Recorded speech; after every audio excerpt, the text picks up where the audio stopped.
So there's three problems that are due tomorrow, and but they're fairly, a couple of them are anyway, fairly involved. So this is one of the ones that are due. Did everybody get a copy of this? Anyone need a copy of this one?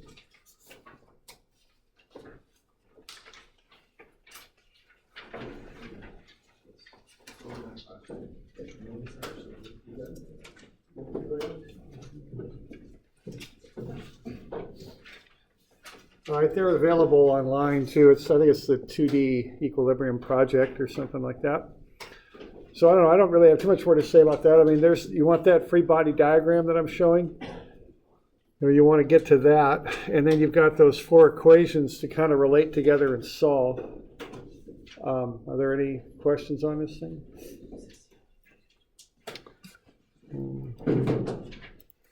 Let's see here.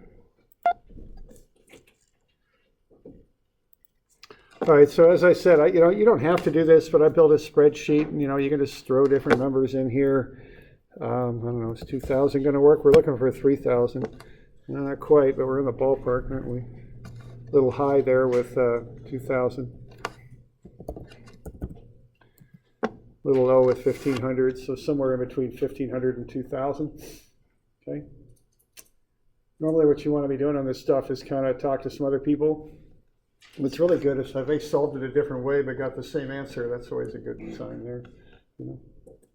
So any questions on that one? Okay. All right.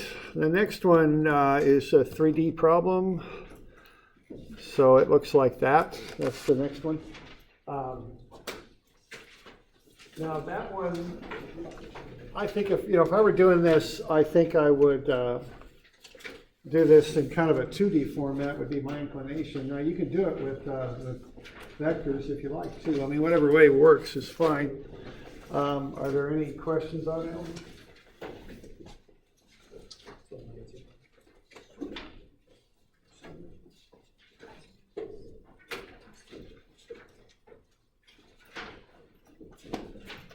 All right, the way to do this like 2D style is to visualize it. You've got three unknowns, so you want to generate a moment equation that gets it down to one unknown. So I think, probably what I would do there would be to find a line that has two of the unknowns on it. So I think if you're going to go 2D, you probably want to look at it that way. Okay, look down that line. For starters, that's probably how I do that. So if you were to do that, if you were to look down that line, what you would see would be the object kind of extending out to your right, and you're kind of looking down the x-axis there. And what do you got? You got A and B there, see? So that eliminates those two unknowns. And then over here you're going to have F, C, F. And then you've got the 6,000 Newton plate, 2 meters over, is that right? So that's 6,000 newtons, I believe. And then you've got FCF pulling back up. I think that's basically how that would look, okay? So if you're looking down the x-axis, that's what you would see. And see, that turns it into a nice 2D problem that you can solve pretty readily, okay? So I would just start looking down different axes to start trying to get two of the unknowns using that approach. And then once you've got two of the unknowns, you can just go sum of FZ to finish it up. Okay. So that's I would probably definitely go 2D on that if it were, if I were working it out. Now, of course, you can do it with vectors if you prefer. It's up to you. So, we got any questions on that free body diagram and how it's being generated? Are we doing okay with that?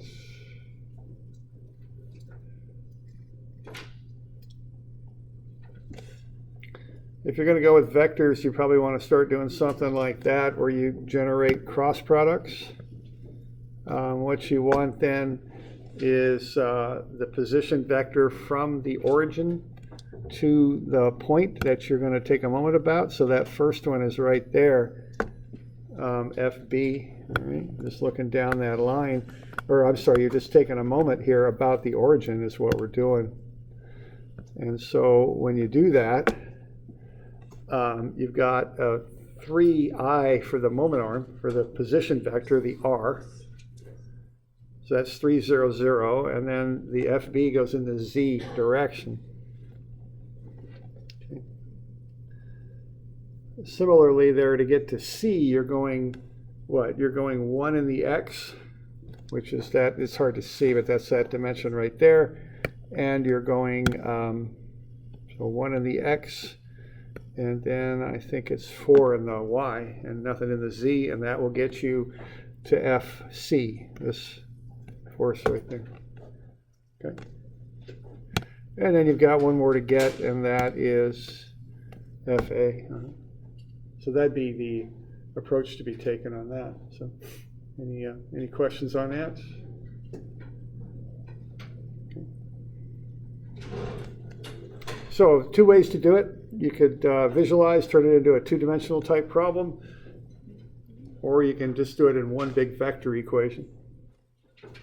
Either way, it was fine.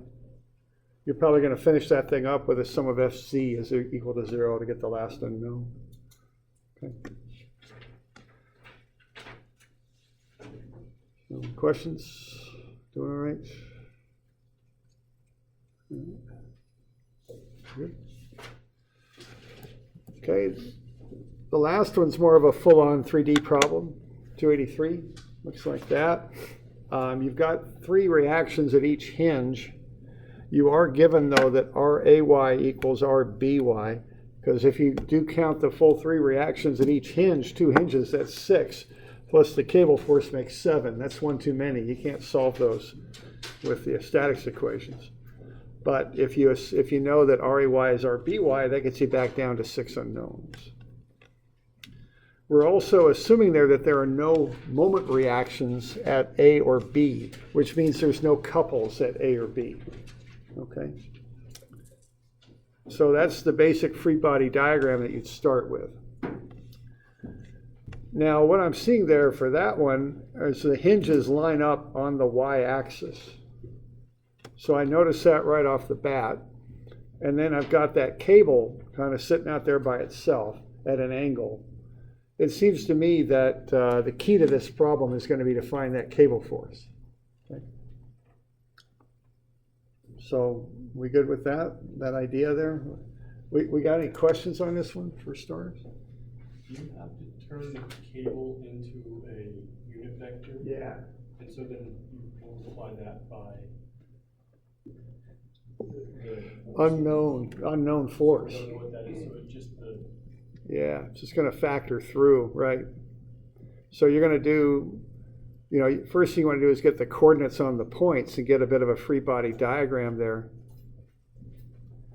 So you'd start there, and then you're going to do the whole, unit vector business on that one, okay? So that's how that would go. And you're going to take that unknown magnitude and multiply it through the unit vector. So then do we have to put the whole unit vector or the force CD into the moment? Yeah. Okay. And there's different ways to do it. I mean, and we can talk about that in just a minute, but yeah, that's kind of the deal, right? It's kind of like that 3D point equilibrium that we're doing, but it's got the moments involved too, so it's a little bit more complex. So the first thing I want to do there is get the coordinates on those points. So I went ahead and did that. So I've got coordinates on A, which is 0, 0, 0. B is 0, 4, 0. C there is 3.20.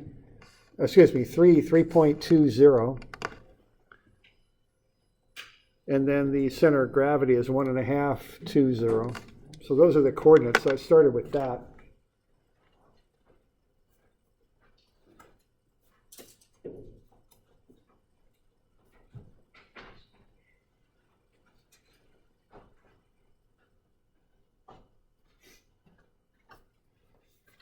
All right, so I start with that, and then what you want to do, regardless of how you're going to approach this thing, I think you do want to turn CD into a vector, a unit vector. So you just want to go through that process, if you remember that. So you're going to take RD minus RC, you're going to find the magnitude and divide by it, get a unit vector, and then scale it up by the unknown magnitude.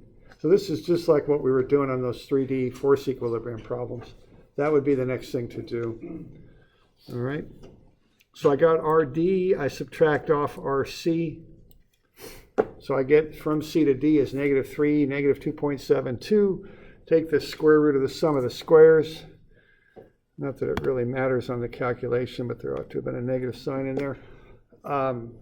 Get 4.5 for the length of the cable. Divide through by that, you get a unit vector. Then you scale it up. It's an unknown magnitude that you scale it up by, but you do want to put that unknown FCD in there. Okay. And, you know, that's by far the most reasonable way I can think to approach this. So now what you got there is you have a vector form for FCD. Okay.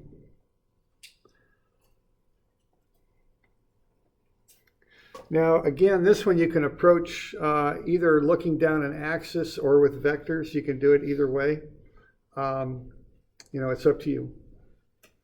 The advantage of the vector approach is that it's very systematic. There's just this procedure you go through, and everything just kind of comes out in the wash, so to speak. It just works out. The disadvantage is there's an awful lot of calculations and numbers that you have to deal with.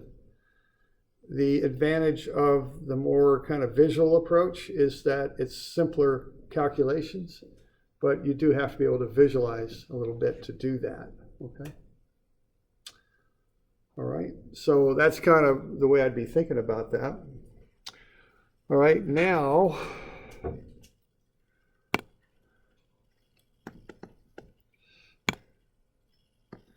when I'm looking at that, see, I see A and B. That's 6 of the unknowns. Actually, it's 5 because I know A, B, Y, and, R, B, Y, and R, A, Y are the same. So that's really 5 unknowns. They're all lined up on that Y-axis. So that sure looks like a good place to be taking a moment about. You all with me there? Take a moment about that hinge line. And the only thing you got then is the cable, all right? And so you can kind of cherry pick and find that cable force pretty quick by doing that. And that's how I would approach this. I wouldn't go to the full vector stuff because it just gets kind of, you know, for me it's just a bit much with those numbers all over the place. But whatever, I mean, whatever works for you is fine. Okay. So if I'm going to do that, I'm going to look down that y-axis. See, I'm going to have that weight down and see, and I don't know if you can see how I'm drawing that thing up. It's a little bit of a, yeah, I guess that's the only place I got it right there. But see what I'm doing with that force? I break the force up when I draw it at C, and I turn it into its X, Y, and Z components, and I show them separately. I don't show that force there as an angled vector in 3 space. I show it as its 3 components. That makes it much more clear to me what's going on there. And I know it's hard to see. I wish I'd scaled this thing up a bit to illustrate that, but that's what I'm doing there. So I've got the negative 0.599 FCD. That's a negative Y component. I've got negative 0.666 FCD. That's the X component. And then I've got 0.444 FCD in the Z direction. And I'm showing them all right on there as components. It makes it just a lot easier for me to kind of interpret what's happening there. All right. And from that, when I look at that, if I look down the y-axis now, I can visualize what's going on there. So if I'm looking down that line right there, none of this hinge stuff matters. So all the A and B forces, I don't even bother to show them because I know I'm going to take a moment about the y-axis. I mean, they're all here is where they're at. And they're doing that. I don't care about any of them because they all go through the y-axis. I've got that weight, which is the mass times gravity extended out at the center of gravity. And then I've got just the Z component of FCD that I have to deal with. I've got the others, but see, they're not going to cause a moment about the y-axis. They're doing things like that. I don't care about those because my purpose in making this drawing is to find the moment about the y-axis. So the hard part is getting to that drawing and kind of being able to visualize it. But once you get there, it sure leads to a nice simple equation to figure out that cable force, okay? So that's why I would use this approach. And that gets me that cable force is 30,932.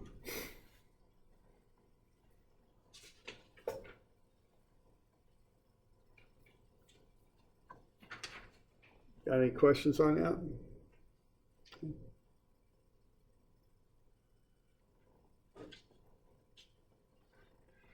So that's how you set that up. Right there. Once you got the cable force, the rest of the problem becomes a fair bit more straightforward. Okay?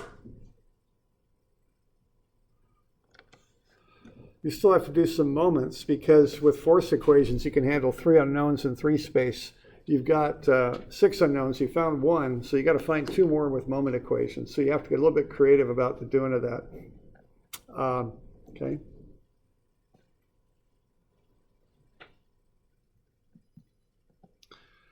So looking down the x-axis, I get something going on like that. Okay. So what I'm doing there is I'm looking down this way, down at the x-axis. And I got the weight at the center of gravity off there to the right. I've got the FCD force that I just found. I'm only interested in the z component. And then I got RBZ. There's other forces acting on that, but they don't cause moments about the x-axis, so I'm not bothering to show them. I just don't want to clutter it up too much. I'm just focusing on what I need to know to solve out a problem and find something. Okay. You all okay with that, what I'm doing there?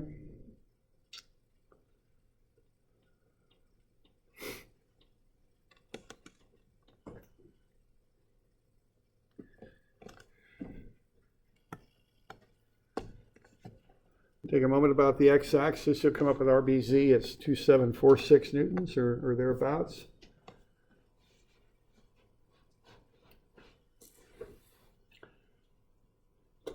And while I'm thinking about it, that first problem that I turned back to you here, 271, there was a little bit of a typo, just a slight variation in that answer I gave you. And most of you worked through that just fine. So I just thought I'd better mention that. So that was fine on 271. I had a little typo in the answer for that. All right, we good with that on this one? Now, those are pretty straightforward ways to go at it. Look down the y-axis, look down the x-axis. You will still need to find one more unknown. And I think the way to do it is to kind of look at it from the top, which maybe is a little bit harder visualization to do. Oh, look at that. I forgot about that.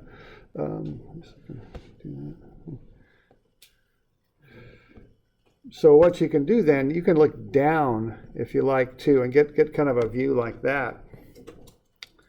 So the point of view I'm taking here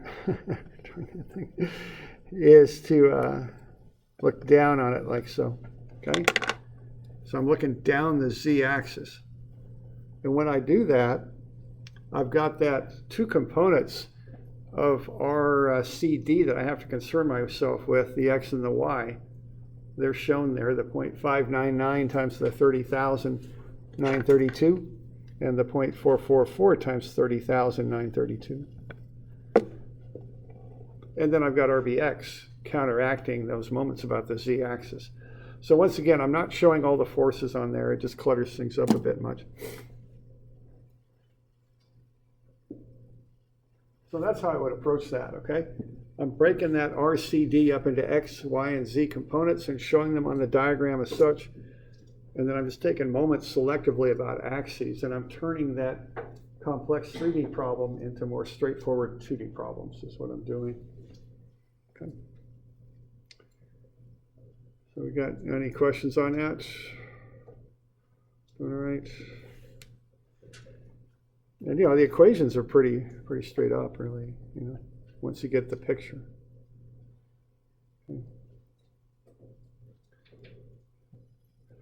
All right, then it's sum of fx, sum of fy, and sum of fz. Once you get it down to 3 unknowns, if they're all in different directions, it's just force equations after that. I don't like doing moment equations if I can get it done with force equations. Moment equations are too messy. Force equations are much simpler.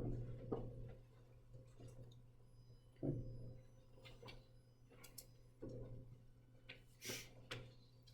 All right, so that's kind of a selective method there of solving that, kind of getting in there and just using that visualization down different axes to come up with the things you need.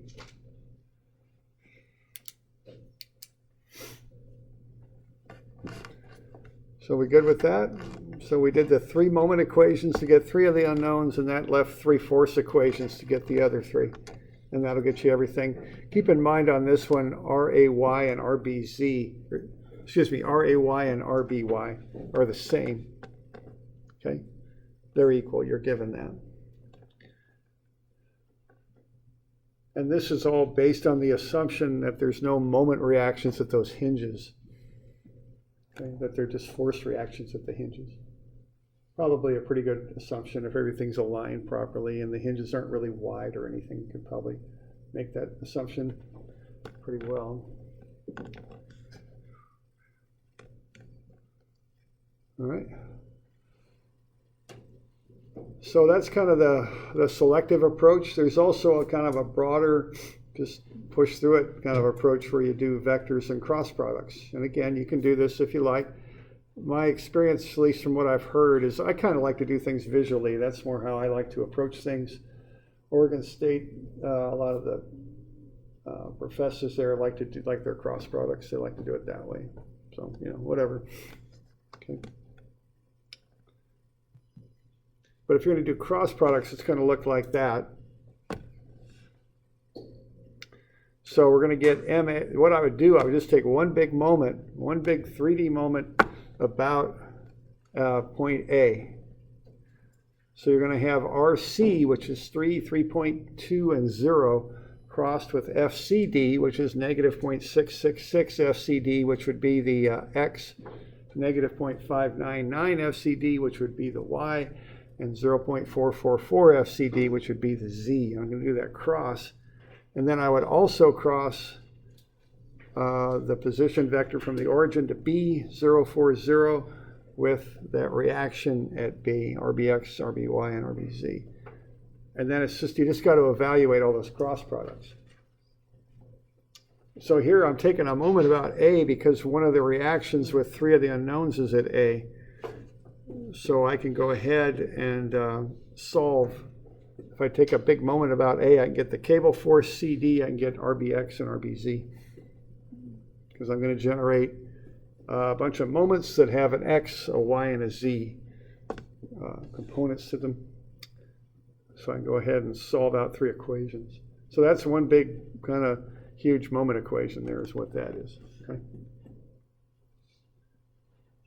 Now the advantage of that again is it's fairly simple to generate. You got to take a moment about A because you'll eliminate 3 unknowns.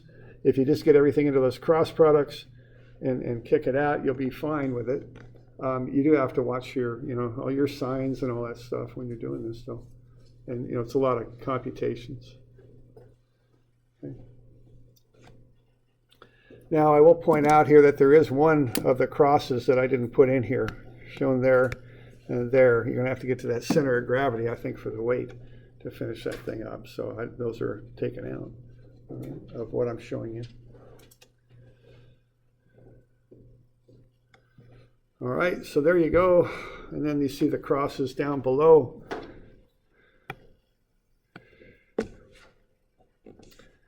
So I'm just running through those cross products.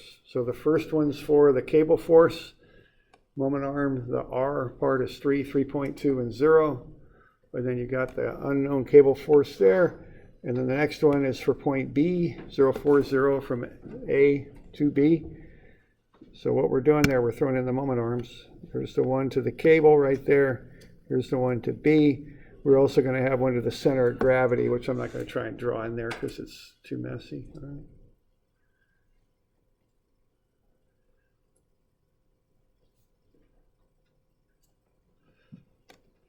All right, you just run all those crosses.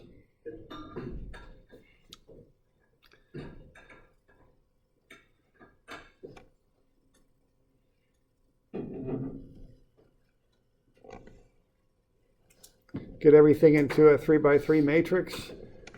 The moments are shown in columns. You've got the X, Y, and Z rows. Total everything up to 0 and solve. That'll get you the exact same answer we did visually. Same thing. Generates the same numbers, same everything. Okay.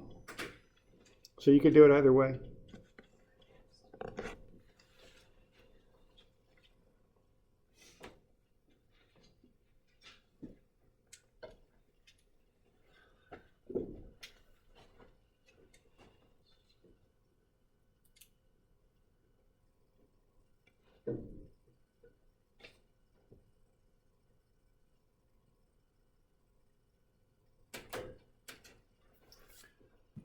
So got any questions on that one?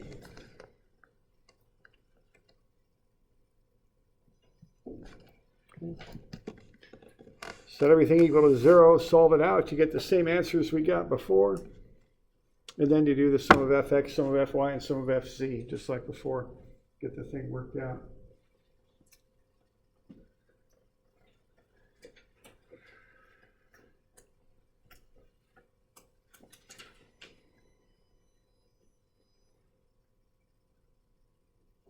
So we're good with that?